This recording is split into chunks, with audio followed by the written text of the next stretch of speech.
বাংলাদেশ ও ভারতের মধ্যে সাম্প্রতিক কূটনৈতিক টানাপোড়েন দুই দেশের অর্থনৈতিক সম্পর্ককে নতুন মোড়ে নিয়ে গেছে। ভারতের ট্রান্সশিপমেন্ট সুবিধা বাতিল করার সিদ্ধান্তের পাল্টা জবাবে বাংলাদেশও ভারতীয় কয়েকটি পণ্যের উপর নিষেধাজ্ঞা জারি করেছে। এই পরিস্থিতিকে অনেকেই দেখছেন প্রতিউত্তর কূটনীতি হিসেবে, যেখানে ভারতের কৌশল ব্যর্থ করে বাংলাদেশ এগিয়ে যাচ্ছে নিজের শর্তে। সম্প্রতি ভারত হঠাৎ করেই বাংলাদেশের জন্য ট্রান্সশিপমেন্ট সুবিধা বাতিল করে দেয়। দিল্লির পক্ষ থেকে বলা হয় তাদের বন্দরে অতিরিক্ত চাপ সৃষ্টি হওয়ার কারণেই এই সিদ্ধান্ত। কিন্তু বাংলাদেশি বিশ্লেষকরা বলছেন এটি ছিল এক ধরনের রাজনৈতিক চাপ প্রয়োগের চেষ্টা, কারণ বাংলাদেশের পণ্যের পরিমাণ তুলনামূলকভাবে খুবই কম এবং এই সিদ্ধান্ত বাস্তবে কার্যকর প্রভাব ফেলবে না। গাজী গ্যাস স্টোভ রান্নায় আনে শিল্পের ছোঁয়া। এই প্রেক্ষাপটে বাংলাদেশ চুপ না থেকে পাল্টা জবাব দেয়।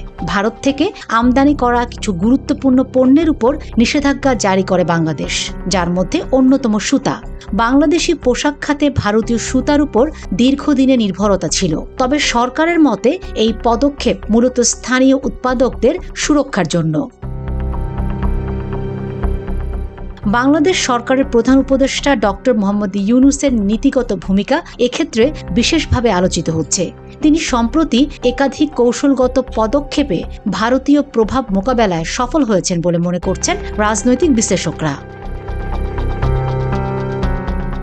বাংলাদেশি পর্যটক ও রোগী নির্ভর কলকাতা, দিল্লি ও চেন্নাইয়ের বেসরকারি হাসপাতাল, হোটেল এবং ব্যবসাগুলো ভিসা বন্ধের পরিপ্রেক্ষিতে মারাত্মকভাবে ক্ষতিগ্রস্ত হয়েছে। ভারত সরকারের ভিসা বন্ধের এই নিষেধাজ্ঞা পশ্চিমবঙ্গের ব্যবসায়ীদের মধ্যে অসন্তোষ তৈরি করেছে, যেটি প্রকাশ্যে এসেছে বিভিন্ন ফোরামে।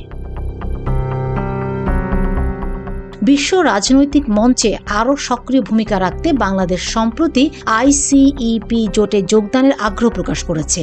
এই জোটে চীন, জাপান, দক্ষিণ কোরিয়া, অস্ট্রেলিয়া সহ 15টি দেশ রয়েছে, যারা বিশ্ব অর্থনীতির প্রায় 30% নিয়ন্ত্রণ করে।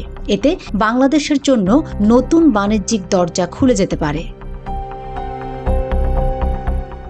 সাম্প্রতিক ঘটনাগুলো থেকে স্পষ্ট যে বাংলাদেশ এখন আর কেবল প্রক্রিয়াশীল কূটনীতির পথ ধরেই হাঁটছে না, বরং আগাম কৌশল তৈরি করে কার্যকর পদক্ষেপ নিচ্ছে।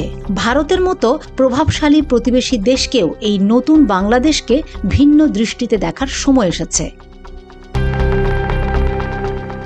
Fatema Shilu, GTV news.